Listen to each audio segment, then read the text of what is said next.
কোনোদিন কোলে নিইনি, এরকম দেখে বলতেছে তোরে আমি রাখবো না, আমার বাচ্চা এরকম হয়েছে কেন। আমি ডিএনএ টেস্ট করতে চাইছি ভাই, আমার করার মতো সুযোগ দিইনি। অনেক সময় হাফ পেট খাই, অনেক সময় 2 মাসে না খেয়েও থাকি ভাই।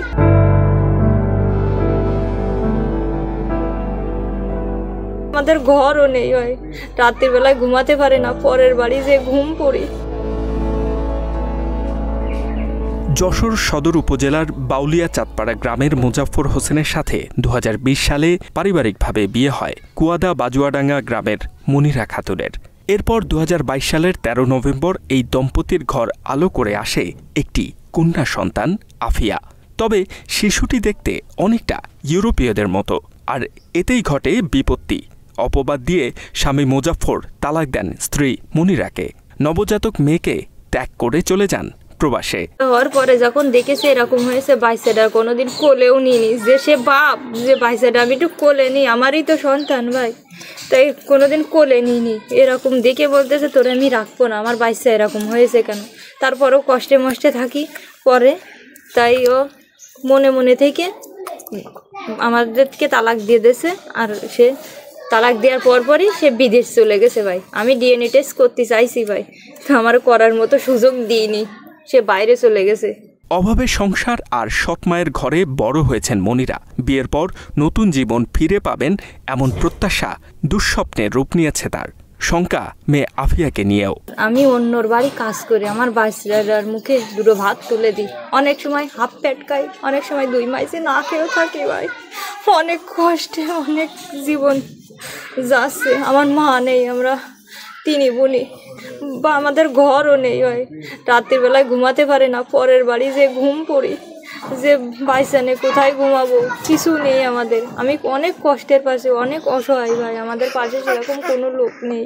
মনিরার দুর্দিনে আপন কেউ পাশে নেই। প্রতিবেশীরা খোঁজখবর নিলেও শিশুটিকে নিয়ে জীবন সংগ্রামের শক্তি হারিয়ে ফেলেছেন তিনি।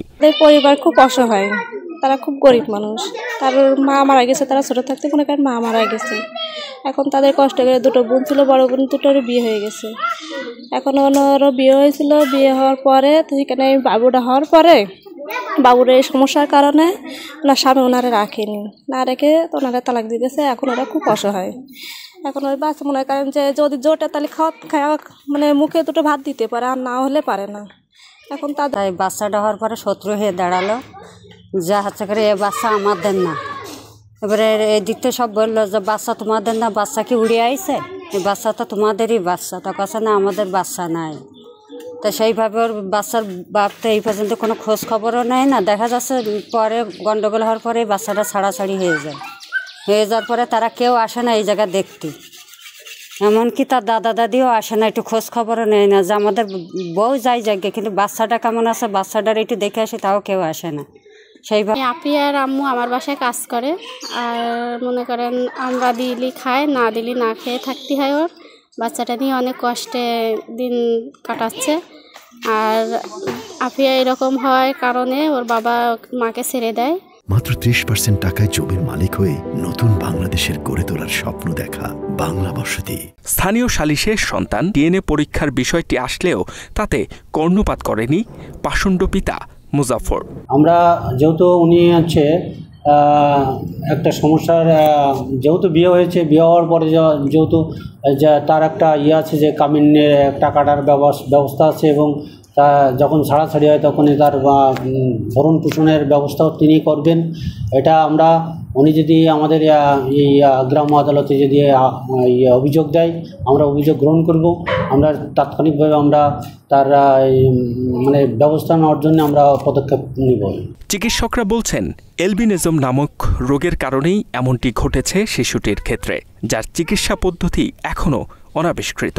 এটা এক ধরনের বংশগত, মানে আমরা বলে থাকি কনজেনিটাল ডিজিজ, যেটাকে আমরা বলে থাকি আমাদের ডাক্তারি ভাষায় অ্যালবিনিজম। এখন এই অ্যালবিনিজম পেশেন্টগুলো যেটা হয়, ওদের যে রঞ্জক পদার্থ তৈরি করে যে জিনটা শরীরের, সেই জিনটাই সমস্যা থাকে, যার জন্য কোনো ধরনের রঞ্জক পদার্থই তৈরি হয় না। মানে আমার কোনো সাপ্লাই নাই রঙের।